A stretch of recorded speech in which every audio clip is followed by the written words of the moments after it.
গোছগাছ করা থাকলে কিন্তু রান্না করতে একদমই সময় লাগে না। তো গোছগাছ করতে একটু সময় লাগে, রান্নাটা তাড়াতাড়ি হয়ে যায়। যেহেতু ৩-৪টা চুলা আছে, চড়াই দিলে কিন্তু ৫ ভাগের তরকারিও আমার ০.৫ ঘন্টা ১ ঘন্টার ভিতরে কিন্তু হয়ে যায়।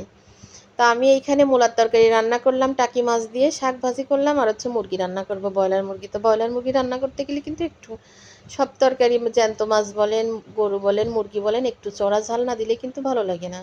আর আমি ইদানিং কিন্তু এই ৩-৪ মাস হয়েছে মুরগির চামড়া ছেলে ফেলি, চামড়া ছেলে ফেলে তারপর হচ্ছে সদ্য মুরগি রান্না করি, গরম পানিতে চামড়া দিই না, মানে চামড়া সহ মুরগি ভিজাই না।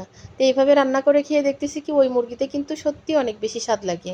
আপনারা চাইলে কিন্তু এভাবে রান্না করে খেয়ে দেখতে পারেন। পরে চামড়াটা যদি খান তাহলে পরিষ্কার করবেন, না খেলে, আমি তো যদি খাই তাহলে পরে পরিষ্কার করি, যদি না খাই তাহলে অন্য কাউকে হয়তো আমি দিয়ে দিই। কারণ চামড়া আমার কাছে একদমই ভালো লাগে না। আর আমি ছাড়া যদিও ১ পিস খাই, আমার বাসার কিন্তু অন্য কেউ চামড়া খায় না। আমার রান্না ওইভাবে হয় না, যদিও রান্না করি হয়তো কাউকে রান্না করে দিই, বা আমার শাশুড়ি পছন্দ করে তার জন্য রান্না করি। তা আমার কিন্তু মুরগিটা, আপনাদের সাথে কথা বলতে বলতে কিন্তু আমার মুরগি কষানো হয়ে যাচ্ছে, কষানো হয়ে গেছে। আমার শ্বশুর সবসময় বলতো যে তুমি যেভাবে মুরগি রান্না করো, এইভাবে মুরগি রান্না করলে যে মুরগি খায় না, যে পছন্দ করে না, সেও তোমার হাতের রান্না একবার খেলে সেও বারবার খেতে চাইবে। চুই ঝাল ছিল না, একদম অল্প একটু চুই ঝাল ছিল, ছোট ছোট করে পাতলা পাতলা করে কেটে দিছি যে একটু তরকারিতে ঘ্রাণ তো আসবে।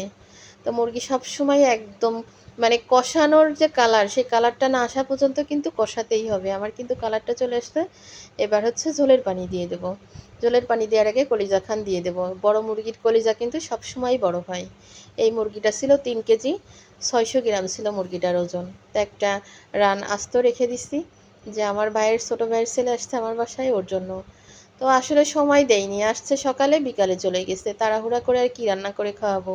তো ছোটো মানুষ একটু মুরগি পছন্দ করে বেশি। আর মুরগিটা আনা হয়েছে শুধু ওর জন্য, তা না হলে কিন্তু ফ্রিজে গরুর গোশ আছে, ও কিন্তু মুরগি খাবে।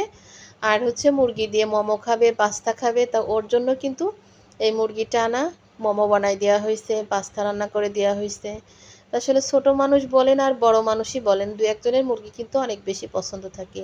ওর কাছে জিজ্ঞেস করলাম যে কি রান্না করবো, গরু গোশ রান্না করবো না মুরগি রান্না করবো, বললো মুরগি রান্না করো।